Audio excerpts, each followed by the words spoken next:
અમદાવાદની 7 day school મુદ્દે તપાસમાં ચોંકાવનારો ખુલાસો થયો છે। 7 ડે સ્કૂલ ગેરકાયદે ઊભી કરાયાનો તપાસમાં ખુલાસો થયો। ડીઈઓનો સ્કૂલનો વહીવટ સરકાર હસ્તક લેવા શિક્ષણ વિભાગને પત્ર, બોગસ એફિડેવિટથી વધુ ફી ઉઘરાવવાના કાવતરું રચ્યા હોવાનો પણ આરોપ છે। સ્કૂલના ઓડિટ રિપોર્ટમાં પણ અનેક ખામીઓ સામે આવી છે તે પ્રકારની વાત ડીઈઓએ કરી। વધુ માહિતી આપતા ડીઈઓએ જણાવ્યું કે અન્ય ક્લાસ શરૂ કરવાની મંજૂરી વગેરે જ શરૂ કરવામાં આવ્યા હતા। વડી કચેરીના માર્ગદર્શન બાદ જવાબદારો સામે ફરિયાદ થશે। 7 ડે ટ્રસ્ટ દ્વારા ચાલતી હોવાનો એક પણ પુરાવો નથી, જ્યારે આ શ્લોક ટ્રસ્ટને મહારાષ્ટ્રમાં થઈ છે નોંધણી। અત્યાર સુધીમાં સ્કૂલ પાસે 3 થી 4 વખત લેખિત ખુલાસા માંગવામાં આવ્યા। સ્કૂલ તરફથી હજી સુધી એક પણ ખુલાસાનો જવાબ નથી આપવામાં આવ્યો। તપાસ કમિટી દ્વારા જે તપાસ રિપોર્ટ આવ્યો છે તેમાં આવેલી જે અનિયમિતતાઓ છે એમાં મુખ્ય છે તે શાળા જે છે એ સદર સ્થળ ઉપર એની કોઈપણ પ્રકારની સદર આશ્લોક ટ્રસ્ટ હેઠળ પ્રાથમિકની મંજૂરી મેળવેલી હોય તેવા કોઈ આધારો શાળાએ રજૂ કર્યા નથી।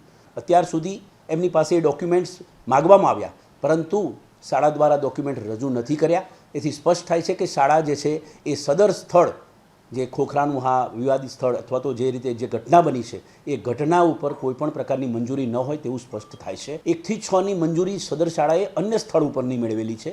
અન્ય સ્થળ ઉપર નર્સરી અને 1 થી 3 સુધીની શાળા ચાલે છે। 1981ની મંજૂરી મેળવેલી હોય તેવી શાળા આ સ્થળ ઉપર કઈ રીતે ટ્રસ્ટ ફેરફાર કરીને સ્થળ ફેરફાર કર્યો તે બાબતોના કોઈ આધારો એણે રજૂ કર્યા નથી। સદર શાળાએ જે ઓડિટ રિપોર્ટ રજૂ કરેલા એફઆરસીના ફી મેળવવા માટે તેમાંથી પણ અમને એવી માહિતી સ્પષ્ટ આવી છે કે સદર શાળામાં અંદાજિત 2 કરોડ જેટલી આવક જે છે એ પુસ્તકોના વેચાણ દ્વારા, જો કે કોમર્શિયલ પ્રવૃત્તિ શાળા દ્વારા કરવામાં આવેલી હોય તેવું ઓડિટ રિપોર્ટ ઉપરથી પણ અમને ધ્યાને આવેલું છે। તપાસ કમિટીએ એ બાબત પણ સ્પષ્ટ કરી છે કે સદર શાળાએ 1 કરોડ ને 59 લાખ જેટલું ભાડું ચૂકવેલું છે તેવું ઓડિટ રિપોર્ટમાં બતાવે છે।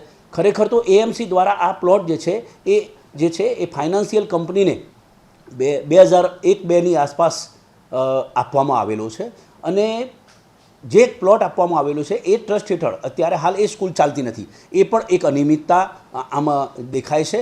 આમ જોવા જઈએ તો ધોરણ 1 થી 6ની મંજૂરી પછી અહીંયા સ્થળ ફેરફાર કેવી રીતે થયો, ટ્રસ્ટ ફેરફાર ક્યાં થયો, વગર મંજૂરીએ ઉપલા ધોરણો, વધારાના વર્ગો 20-20 ને 25-25 ડિવિઝન જે એમણે શરૂ કરેલા છે એ કઈ રીતે કઈ મંજૂરીથી શરૂ કર્યા છે તેવા કોઈ આધારો એમણે આપ્યા નથી। એટલે આ પ્રાથમિક દ્રષ્ટિએ સ્પષ્ટ જે છે એ અત્યાર સુધી તપાસ કમિટીને જે રિપોર્ટ એમણે આપ્યો ને એમણે જે રિપોર્ટ આપ્યો, જે ડોક્યુમેન્ટ્સ શાળા દ્વારા મંડળ દ્વારા રજૂ નથી કર્યા એના ઉપરથી એવું સ્પષ્ટ થાય છે કે આ સ્થળ ઉપર સદર શાળાની માન્યતા નથી।